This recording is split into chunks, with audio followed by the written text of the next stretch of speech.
where, sorry Jonathan, thank you, where you've got like an outcome, or you've got a goal or a purpose or an outcome, whichever word you like to use, and all the kind of like away from, what you don't want and what you want to avoid and what you don't want to be there, helps you form the goal. These are relational pieces. They're not something in its own right in NLP. It's relative to what you want is what you don't want. And so I just wanted to spend a bit more time on that, just because I've noticed that it's something I've been doing in the coaching with quite a few of you. And those of you, even who are going on to be trainers, who don't necessarily do this yourselves, you may want to have a heightened kind of, sort of awareness of doing this. And certainly when we come to the score model, we'll see this in the score model, where I'll say more about the score model, obviously, where you're looking at these pieces in relation to each other. So this is the desired state, outcome and effects. This is the problem, present state, what you don't want, the symptoms of the problem and the cause of the symptoms of the problem. And the idea is that eventually, through working, sometimes from here back to here, so you go, so this is what I want, what's stopping you? This is what I want, well, what's stopping you? Well, this.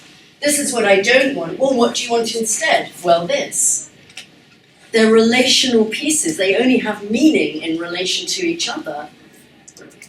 And so I think, and then you bring in the resources, obviously that's how it comes into score, but these are relational pieces. They don't mean anything really without the other bit.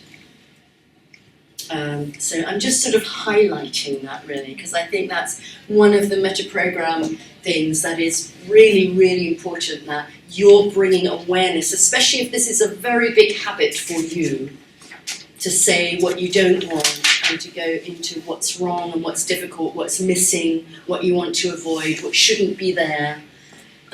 It's not wrong to do that. Bring awareness, bring a tender awareness to it, and track where have you left yourself in terms of where your attention is, in terms of your inner pictures.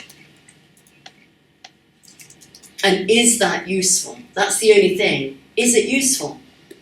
Is it useful and meaningful to you to do that? Or is it sometimes of real value to connect those pictures of what you don't want and what is a problem to, this is what I want instead.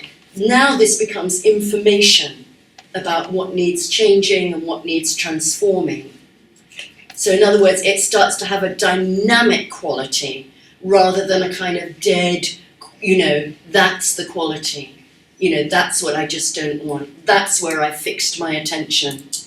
So in a way, anywhere we fix, we end up fixing, is not such a good thing. And that's, I think, what's so great about the metaprograms. And I know that, again, on the masters, and I don't think we've done this here. One of the ways that I've taught metaprograms, although I've also taught the words that change minds, with the little lab profile kind of thing, because I think it's really great, and I've taken it into businesses a lot, and Shelley now does that whole program online, so it's just, Shelley Roche-Chavez is just brilliant. But I've actually taught metaprograms, and those of you who've done our masters may well remember doing this. So literally putting them kind of all up on so you're going towards, away from, big picture,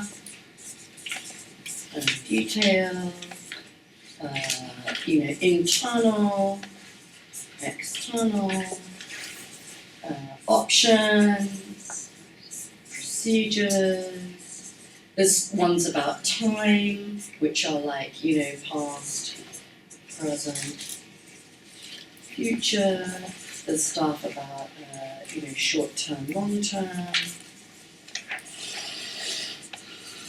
There's one which is obviously match, mismatch. You might have to remind me, what else is there?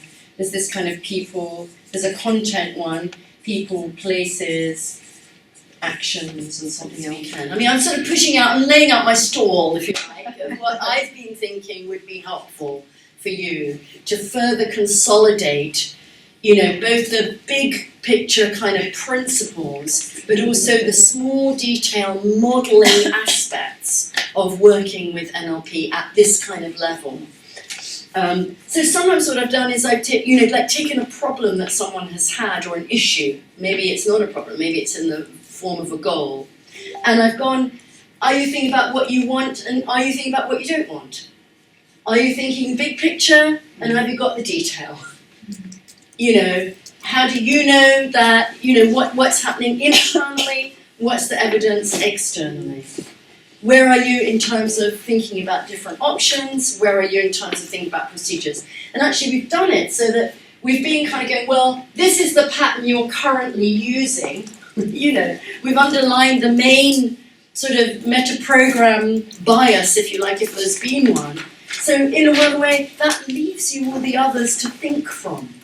So in other words, the reason why we have problems is because, you know, one way of thinking about it is because we're filtering in the wrong habitual ways for that issue to be able to kind of yield a result for us. And so one of the things is have like a checklist, you know, like surgeons do now. You know, this whole thing about checklists. You know, this surgeon, who's like a really top surgeon, he's written a book. It's probably called Checklist or something, you know. And he said it just made this huge difference taking people down to theatre. That even though they were all this amazing experienced team, that once they actually had like a pilot's checklist, you know, because that's what aircraft people, you know, that's what pilots have. It's like we've got a checklist. So this, for me, is at least one of the kinds of checklists that you can use. Like, hang on a minute, how am I having this issue? But I'm not really thinking this way. I've got it stuck in away from procedure, past, you know, other or whatever. And, you know, and if I kind of go, hang on a minute, so I haven't got a goal. Or I've got a goal, but I haven't thought what might go wrong, you know. I haven't got all these different, I haven't filtered it in these multiple different kinds of ways yet, this experience. And that might, as I say, then I'll be able to see different aspects of it. Because we're just map making according to our filters.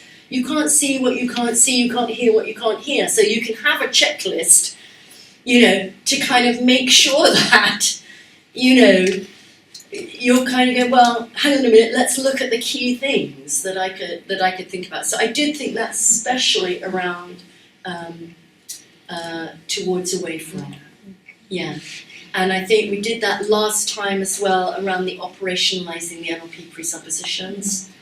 Where we go, well, what levels is this on and what perceptual positions? You know, it's another kind of checklist. Am I coming from the NLP presuppositions? You know, am I working from the idea that this is a map and a model? Am I working from the idea that people have resources and people are going to be capable of things? Am I working from the idea that there isn't such a thing as failure? There's feedback, learning, further exploration, and you know, am I learning from the? Am I working from the idea that there needs to be a sense of choice there, that the person needs to feel at choice, at agency, and at choice in this situation. So again, it's if you like another kind of, you know, a kind of checklist, if you like.